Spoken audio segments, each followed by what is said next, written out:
Hello दोस्तों, स्वागत है आपका नोटबुक आईएएस यूट्यूब चैनल पर। दोस्तों, आज के वीडियो में हम चर्चा करने वाले हैं धार्मिक आंदोलन से संबंधित 50 महत्वपूर्ण प्रश्नों पर। ठीक है, ये प्रश्न ऐसे हैं जो आपकी विभिन्न महत्वपूर्ण प्रतियोगी परीक्षाओं के लिए आवश्यक होंगे, चाहे वो यूपीएससी का एग्जाम हो, यूपीएससी हो या फिर एसएससी जैसे एग्जाम हो या कोई भी एग्जाम हो। ऐसे एग्जामों के लिए ये सारे प्रश्न इंपॉर्टेंट होंगे। तो चलिए नजर डालते हैं आज के पहले प्रश्न पर। पहला प्रश्न क्या कहता है? जैन परंपरा के अनुसार, किसके? जैन परंपरा के अनुसार जैन धर्म में कुल कितने तीर्थंकर हुए हैं? आपके ऑप्शन है 20, 22, 24 या फिर 14। तो इस प्रश्न का सही उत्तर है ऑप्शन सी, यानी कि 24 तीर्थंकर जो है जैन धर्म में हुए हैं। चलिए नजर डालते हैं अगले प्रश्न पर। अगला प्रश्न क्या कहता है? अगला प्रश्न कहता है त्रिपिटक धर्म ग्रंथ है क्या है? जैनों का है, बौद्धों का है, सिखों का है या फिर हिंदुओं का है? तो इस प्रश्न का सही उत्तर है ऑप्शन बी, यानी कि जो त्रिपिटक है ये बौद्धों का धर्म ग्रंथ है। चलिए देखते हैं अगला प्रश्न। अगला प्रश्न क्या कहता है?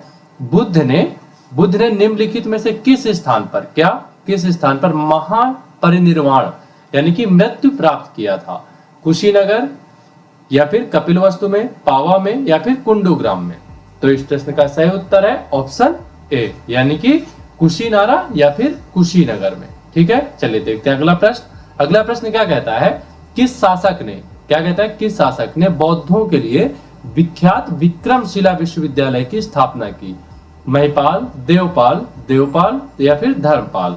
तो इस प्रश्न का सही उत्तर है ऑप्शन डी है, यानी कि धर्मपाल जो है इसने विक्रमशिला विश्वविद्यालय की स्थापना की थी। अब देखते हैं अगला प्रश्न। अगला प्रश्न क्या कहता है? किसके द्वारा तृतीय बौद्ध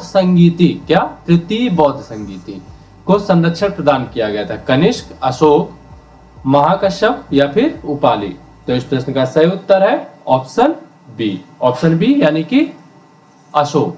ठीक है, चलिए देखते हैं अगला प्रश्न। अगला प्रश्न क्या कहता है? अगला प्रश्न कहता है बौद्ध ग्रंथ पिटकों की रचना निम्नलिखित में से किस भाषा में की गई थी? संस्कृत में, अर्धमागधी में, पाली में या फिर प्राकृत में? तो इस प्रश्न का सही उत्तर है ऑप्शन सी, यानी कि पाली में जो है बौद्ध ग्रंथ के पिटकों की रचना की गई थी। चलिए अब देखते हैं अगला प्रश्न। अगला प्रश्न क्या कहता है? किस शासक के शासनकाल में नेपाल में बौद्ध धर्म का गमन हुआ था? समुद्रगुप्त के, अशोक के, चंद्रगुप्त के या फिर हर्षवर्धन के? तो इस प्रश्न का सही उत्तर है ऑप्शन बी, यानी कि अशोक के शासनकाल में। क्या है? अशोक के शासनकाल में नेपाल में बौद्ध धर्म का गमन हुआ था। चलिए अब देखते हैं अगला प्रश्न। अगला प्रश्न क्या कहता है? अगला प्रश्न है सांची क्यों विख्यात है? चट्टान काटकर बनाए गए मंदिरों के लिए, सबसे बड़ा बौद्ध स्तूप, गुहा चित्रकारी या फिर अशोक के शिलालेख? तो इस प्रश्न का सही उत्तर है ऑप्शन बी, यानी कि सबसे बड़ा जो है बौद्ध स्तूप के लिए सांची विख्यात है। चलिए देखते हैं अगला प्रश्न। अगला प्रश्न क्या कहता है? महावीर का जन्म किस क्षत्रिय गोत्र में हुआ था? शाक्य में, जांत्रिक में, सल्लास में या फिर लिच्छवी में? तो इस प्रश्न का सही उत्तर है ऑप्शन बी क्या है? जांत्रिक गोत्र में जो है महावीर का जन्म हुआ था। ठीक है, अब देखते हैं अगला प्रश्न। अगला प्रश्न क्या कहता है? महावीर की माता कौन थी? यशोदा, अनुजा, त्रिशला या फिर देवानंदी? तो इस प्रश्न का सही उत्तर है ऑप्शन सी, यानी कि त्रिशला जो थी वो महावीर की माता थी। अब देखते हैं अगला प्रश्न। अगला प्रश्न क्या कहता है? गौतम बुद्ध द्वारा अपने धर्म में दीक्षित किया जाने वाला अंतिम व्यक्ति निम्नलिखित में से कौन सा था? आनंद, सारिपुत्र, मोगलान या फिर सुभद्र? तो इस प्रश्न का सही उत्तर है ऑप्शन डी, यानी कि सुभद्र वो था जिसको मतलब गौतम बुद्ध ने अंतिम व्यक्ति था जिसको गौतम बुद्ध ने दीक्षित किया था। ठीक है, अब देखते हैं अगला प्रश्न। अगला प्रश्न क्या कहता है? अगला प्रश्न कहता है कि प्राचीनतम विश्वविद्यालय कौन सा था? गांधार, कन्नौज, नालंदा या फिर वैशाली? तो इस प्रश्न का सही उत्तर है ऑप्शन सी, यानी कि नालंदा विश्वविद्यालय जो है सबसे प्राचीनतम विश्वविद्यालय था। और ये वर्तमान के बिहार में स्थित है। ठीक है, नालंदा विश्वविद्यालय वर्तमान के बिहार में स्थित है। ठीक है, चलिए अब देख लेते हैं अगला प्रश्न। अगला प्रश्न क्या है? अगला प्रश्न क्या कहता है? किस भाषा का ज्यादा प्रयोग बौद्धवाद के प्रचार के लिए किया गया है? संस्कृत, प्राकृत, पाली या फिर सौरसेनी? तो इस प्रश्न का सही उत्तर है ऑप्शन सी क्या है? पाली का जो है पाली भाषा का प्रयोग जो है बौद्ध धर्म के प्रचार में अधिक मात्रा में किया गया है। ठीक है, अब देखते हैं अगला प्रश्न। अगला प्रश्न क्या कहता है, महावीर की मृत्यु कहाँ हुई थी? श्रवणबेलगोला में, लुम्बिनी में, कुलगुमलय में या फिर पावापुरी में? तो इस प्रश्न का सही उत्तर है ऑप्शन डी, यानी कि महावीर की जो मृत्यु हुई थी वह पावापुरी में हुई थी। ठीक है, देखते हैं अगला प्रश्न। अगला प्रश्न क्या कहता है, जैनियों के पहले तीर्थंकर कौन थे? किनके? जैनियों के। अरिष्टनेमी, पार्श्वनाथ, अजीतनाथ या फिर ऋषभदेव? तो इस प्रश्न का सही उत्तर है ऑप्शन डी। ऑप्शन डी यानी कि ऋषभदेव जो थे वह जैन धर्म के पहले तीर्थंकर थे। ठीक है, अब देखते हैं अगला प्रश्न। अगला प्रश्न क्या कहता है, मठ और स्तूप किस धर्म से संबंधित है? बौद्ध धर्म से, जैन धर्म से, हिंदू धर्म से या फिर ईसाई धर्म से? तो इस प्रश्न का सही उत्तर है ऑप्शन ए, यानी कि मठ और स्तूप जो है यह बौद्ध धर्म से संबंधित हैं।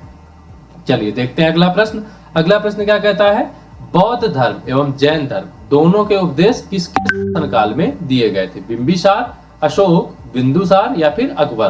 तो इस प्रश्न का सही उत्तर है ऑप्शन ए। ऑप्शन ए यानी कि बिंबिसार के जो शासनकाल में बौद्ध और जैन दोनों धर्मों के उपदेश दिए गए थे। ठीक है, तब देख लेते हैं अगला प्रश्न। अगला प्रश्न क्या कहता है, गौतम बुद्ध ने अपना प्रथम उपदेश कहाँ दिया था? बोध गया में, लुम्बिनी में, सारनाथ में या फिर कुशीनगर में? तो इस प्रश्न का सही उत्तर है ऑप्शन सी, यानी कि गौतम बुद्ध ने अपना पहला उपदेश सारनाथ में दिया था। ठीक है, देखते हैं अगला प्रश्न। अगला प्रश्न क्या कहता है, बौद्ध धर्म ग्रहण करने वाली पहली महिला कौन थी? बौद्ध धर्म ग्रहण करने वाली यशोधरा, महामाया, महाप्रजापति गौतमी या फिर बिंबा? तो इस प्रश्न का सही उत्तर है ऑप्शन सी, यानी कि महाप्रजापति गौतमी जो है वह स्त्री थी जो सबसे पहले बौद्ध धर्म को उन्होंने ग्रहण किया था। ठीक है, देखते हैं अगला प्रश्न। अगला प्रश्न क्या कहता है, बोध गया कहाँ स्थित है? पश्चिम बंगाल में, उड़ीसा में, बिहार में या फिर असम में? तो इस प्रश्न का सही उत्तर है ऑप्शन सी, यानी कि जो बोध गया है वह बिहार में स्थित है। ठीक है, चलिए अब देख लेते हैं अगला प्रश्न। अगला प्रश्न क्या कहता है, अगला प्रश्न कहता है जातक किसका ग्रंथ है? कौन सा? जातक किसका ग्रंथ है? वैष्णव, जैन, बौद्ध या फिर शैव?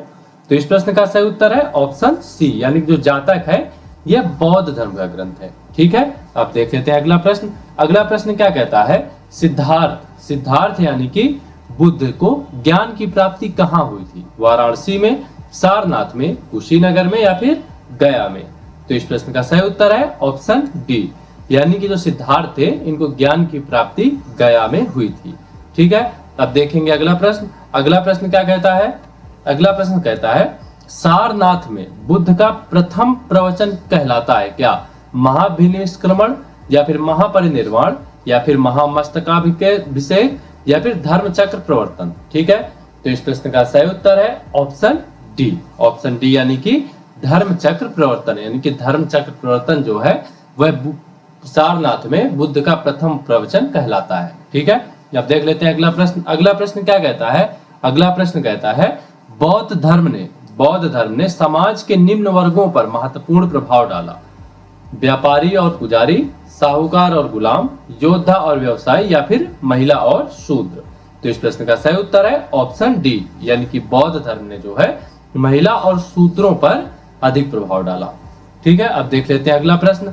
अगला प्रश्न क्या कहता है, बुद्ध के गृह त्याग का प्रतीक क्या था? क्या था गृह त्याग का प्रतीक? ठीक है, घोड़ा था, हाथी था, बैल था या फिर भेड़ था? तो इस प्रश्न का सही उत्तर है ऑप्शन ए। ऑप्शन ए यानी कि जो घोड़ा था यह बुद्ध के गृह त्याग का प्रतीक था। ठीक है, अब देखते हैं अगला प्रश्न।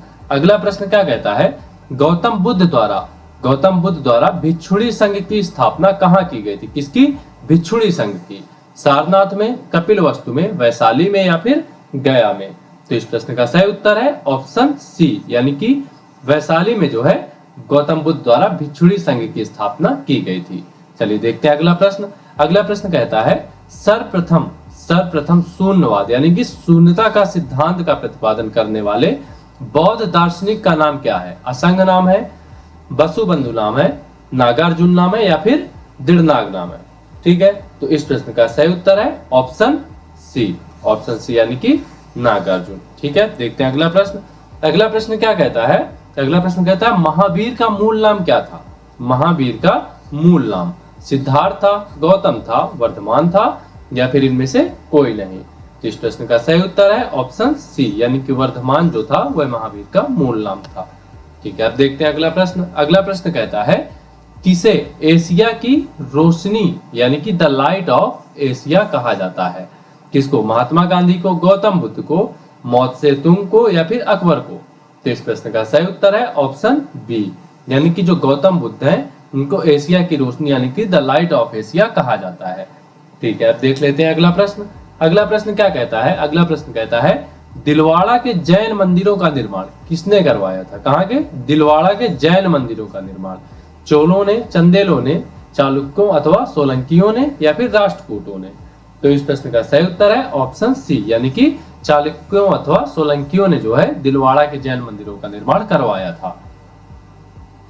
चलिए अब देखते हैं अगला प्रश्न। अगला प्रश्न क्या कहता है कि नागार्जुन कौन थे? ग्रीक के राजा थे, वैष्णव संत थे, जैन मठवासी थे या फिर बौद्ध दार्शनिक थे? तो इस प्रश्न का सही उत्तर है ऑप्शन डी, ऑप्शन डी, यानी कि जो नागार्जुन थे यह बौद्ध दार्शनिक थे। ठीक है, अब देखते हैं अगला प्रश्न। अगला प्रश्न कहता है जैन परंपरा के अनुसार महावीर कौन से तीर्थंकर थे? पहले, 10वें, 18वें या फिर 24वें? तो इस प्रश्न का सही उत्तर है ऑप्शन डी, यानी कि जो महावीर थे यह जैन धर्म के 24वें और आखिरी तीर्थंकर थे। ठीक है, तो देख लेते हैं अगला प्रश्न। अगला प्रश्न क्या कहता है? अगला प्रश्न कहता है जैन धर्म का आधारभूत बिंदु क्या? आधारभूत बिंदु क्या है? कर्म है, निष्ठा है, अहिंसा है या फिर विराग है? तो इस प्रश्न का सही उत्तर है ऑप्शन सी, यानी कि जो जैन धर्म का आधारभूत बिंदु है वह अहिंसा है। ठीक है, चलिए देख लेते हैं अगला प्रश्न। अगला प्रश्न क्या कहता है जियो और जीने दो किसने कहा था? महावीर स्वामी, गौतम बुद्ध, महात्मा गांधी या फिर विनोबा भावे? तो इस प्रश्न का सही उत्तर है ऑप्शन ए, ऑप्शन ए, यानी कि महावीर स्वामी ने जो है जियो और जीने दो का स्लोगन दिया था। ठीक, अब देख लेते हैं अगला प्रश्न। अगला प्रश्न क्या कहता है तीर्थंकरों के क्रम में क्या है? तीर्थंकरों के क्रम में अंतिम कौन थे? ऋषभदेव, पार्श्वनाथ, मणिसुब्रत या फिर महावीर? तो इस प्रश्न का सही उत्तर है ऑप्शन डी, यानी कि जो महावीर थे ये जैन धर्म के अंतिम तीर्थंकर और 24वें, अंतिम और 24वें तीर्थंकर थे। ठीक है, देख लेते हैं अगला प्रश्न। अगला प्रश्न क्या कहता है? अगला प्रश्न कहता है जैन धर्म में पूर्ण ज्ञान के लिए क्या शब्द है? जिन, रत्न, कैवल्य या फिर निर्वाण? तो इस प्रश्न का सही उत्तर है ऑप्शन सी, यानी कि कैवल्य जो है जैन धर्म में पूर्ण ज्ञान के लिए यूज किया जाता है। ठीक, अब देखते हैं अगला प्रश्न। अगला प्रश्न क्या कहता है महावीर स्वामी, किसका? महावीर स्वामी का जन्म कहाँ हुआ था? कुंडग्राम में, पाटलिपुत्र में, मगध में या फिर वैशाली में? तो इस प्रश्न का सही उत्तर है ऑप्शन ए, ऑप्शन ए, यानी कि महावीर का जन्म कुंडग्राम में हुआ था। ठीक है, अब देखते हैं अगला प्रश्न। अगला प्रश्न क्या कहता है कनिष्क के शासनकाल में, किसके? कनिष्क के शासनकाल में चतुर्थ बौद्ध संगीति या फिर सभा किस नगर में आयोजित की गई थी? मगध में, पाटलिपुत्र में, कुंडलवन या फिर कश्मीर या फिर राजगृह में? ठीक है, तो इस प्रश्न का सही उत्तर है ऑप्शन सी, यानी कि कुंडलवन कश्मीर में आयोजित की गई थी चतुर्थ बौद्ध संगीति। ठीक, अब देखते हैं अगला प्रश्न। अगला प्रश्न क्या कहता है तृतीय बौद्ध संगीति कहाँ आयोजित की गई थी? वत्स में, पाटलिपुत्र में, कौशाम्बी में या फिर कश्मीर में? ठीक, तो इस प्रश्न का सही उत्तर है ऑप्शन बी, ऑप्शन बी, यानी कि पाटलिपुत्र में तृतीय बौद्ध संगीति आयोजित की गई थी। चलिए अब देखते हैं अगला प्रश्न।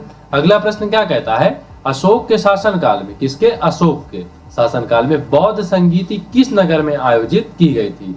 मगध, पाटलिपुत्र, समस्तीपुर या फिर राजगृह? तो इस प्रश्न का सही उत्तर है ऑप्शन बी, ऑप्शन बी, यानी कि पाटलिपुत्र में जो है अशोक के शासनकाल में बौद्ध संगीति आयोजित की गई थी। चलिए अब नजर डालते हैं अगले प्रश्न में। अगला प्रश्न क्या कहता है? अगला प्रश्न कहता है निम्नलिखित में कौन सी बात बुद्ध धर्म तथा जैन धर्म में समान नहीं है? अहिंसा, वेदों के प्रति उदासीनता, आत्मदमन या फिर रीति रिवाजों की अस्वीकृति? तो इस प्रश्न का सही उत्तर है ऑप्शन सी, ऑप्शन सी, यानी कि ऑप्शन सी यानी कि आत्मदमन। ठीक है, अब देखते हैं अगला प्रश्न। अगला प्रश्न क्या कहता है निम्नलिखित में से किस नगर में प्रथम बौद्ध संगीत यानी कि सभा आयोजित की गई थी? नालंदा में, गया में, राजगृह में या फिर बोध गया में? तो इस प्रश्न का सही उत्तर है ऑप्शन सी, ऑप्शन सी, यानी कि राजगृह में है प्रथम बौद्ध संगीति। क्या? प्रथम बौद्ध संगीति जो है वो राजगृह में आयोजित की गई थी। ठीक है, अब देखते हैं अगला प्रश्न। अगला प्रश्न क्या कहता है बुद्ध के जीवन की 4 महत्वपूर्ण घटनाओं और उनसे संबद्ध 4 स्थानों का नीचे उल्लेख है। यह 2 स्तंभों स्तंभ 1 एवं स्तंभ 2 में अंकित है। आपको इनका सुमेल करना है। ठीक है, स्तंभ 1 में जन्म, ज्ञान प्राप्ति, प्रथम प्रवचन और निधन दिया हुआ है। स्तंभ 2 में सारनाथ, बोधगया, लुम्बिनी और कुशीनगर ये स्थानों के नाम दिए गए हैं। ठीक है, तो आपको बताना है कि इनमें से कौन सा विकल्प सही है। ठीक है, तो इस प्रश्न का सही उत्तर है ऑप्शन सी, ऑप्शन सी। ठीक है, ये ऑप्शन सी इस प्रश्न का सही उत्तर है, यानी कि जो है बुद्ध का जो जन्म हुआ था वह हुआ था लुम्बिनी में। ठीक है, जो बुद्ध को ज्ञान की प्राप्ति हुई थी वह हुई थी बोधगया में। ठीक है, और जो प्रथम प्रवचन बुद्ध ने दिया था वह दिया था सारनाथ में, और बुद्ध का निधन जो हुआ था वह हुआ था कुशीनगर में। ठीक है, तब देख लेते हैं अगला प्रश्न। अगला प्रश्न क्या कहता है? अगला प्रश्न कहता है निम्नलिखित में से कौन सबसे पूर्वकालिक जैन ग्रंथ कहलाता है? क्या सबसे पूर्वकालिक जैन ग्रंथ कहलाता है? 12 अंग, 12 उपांग, 14 पूर्व या फिर 14 उपपूर्व? तो इस प्रश्न का सही उत्तर है ऑप्शन सी, ऑप्शन सी, यानी कि 14 पूर्व जो है वह सबसे पूर्वकालिक जैन ग्रंथ कहलाता है। ठीक है, चलिए अब देखते हैं अगला प्रश्न। अगला प्रश्न क्या कहता है? आजीवक संप्रदाय के संस्थापक कौन थे? उपाली, आनंद, स्थूलभद्र या फिर मखली गोसाल? तो इस प्रश्न का सही उत्तर है ऑप्शन डी, ऑप्शन डी, यानी कि मखली गोसाल जो थे वह आजीवक संप्रदाय के संस्थापक थे। ठीक है, तब देखते हैं अगला प्रश्न। अगला प्रश्न क्या है? अगला प्रश्न है कि भागवत संप्रदाय के विकास में किसका योगदान अत्यधिक था? पार्थियन का, हिंदू यूनानी का, हिंदी यूनानी का, कुषाण का या फिर गुप्त का? तो इस प्रश्न का सही उत्तर है ऑप्शन बी, यानी कि भागवत संप्रदाय के विकास में हिंद यूनानियों का सबसे अधिक योगदान था। ठीक है, अब देखते हैं अगला प्रश्न। अगला प्रश्न क्या कहता है? अगला प्रश्न कहता है भगवान महावीर का प्रथम शिष्य कौन था? किसका महावीर का प्रथम शिष्य कौन था? जमाली, योसुद, विपिन या फिर प्रभास? तो इस प्रश्न का सही उत्तर है ऑप्शन ए, ऑप्शन ए, यानी कि तो जमाली था वह महावीर का प्रथम शिष्य था। ठीक, अब देख लेते हैं अगला प्रश्न। अगला प्रश्न है त्रिरत्न सिद्धांत सम्यक धारणा, सम्यक चरित्र, सम्यक ज्ञान जिस धर्म की महिमा है वह है बौद्ध धर्म है, ईसाई धर्म है, जैन धर्म है या फिर इनमें से कोई नहीं?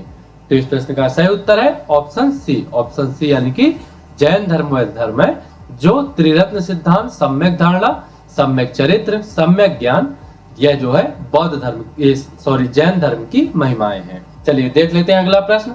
अगले प्रश्न में असर्शन और रीजनिंग दी हुई है। ठीक है, तो असर्शन क्या है? कुशीनगर मल्ल गणराज्य की राजधानी थी। ठीक है, रीजनिंग क्या है? महात्मा बुद्ध का महापरिनिर्वाण कुशीनगर में हुआ था। ठीक है, आपको बताना है कि कौन सा विकल्प सही है। तो इस प्रश्न का सही उत्तर है ऑप्शन बी, ऑप्शन बी सही है इसका उत्तर। ठीक है, क्या ए और आर दोनों सही है, यानी कि कथन 1 और कथन दोनों सही है, तथा आर जो है यानी कि जो रीजनिंग है वह असर्शन की सही व्याख्या नहीं करती है। ठीक है, अब देख लेते हैं अगला प्रश्न। अगला प्रश्न क्या कहता है? अगला प्रश्न कहता है निम्नलिखित कथनों पर विचार करें एवं चैत्य व विहार में क्या अंतर है, इसे चुनें। विहार पूजा स्थल होता था जबकि चैत्य बौद्ध भिक्षुओं का निवास स्थान है। ठीक है, ऑप्शन बी है चैत्य पूजा स्थल होता था जबकि विहार निवास स्थान है। ठीक है, ऑप्शन सी है दोनों में विशेषतः कोई अंतर नहीं है। ठीक, और ऑप्शन जो डी है वह है विहार एवं चैत्य दोनों ही निवास स्थान के रूप में प्रयोग हो सकते हैं। इस प्रश्न का सही उत्तर है ऑप्शन बी, ऑप्शन बी, यानी कि जो चैत्य है वह पूजा स्थल होता था जबकि विहार जो है वह निवास स्थान होता था। आज की वीडियो में बस इतना ही। ऐसे ही महत्वपूर्ण वीडियोज के लिए सब्सक्राइब करें हमारे YouTube चैनल नोटबुक IAS को। मिलते हैं आपसे नए एपिसोड में।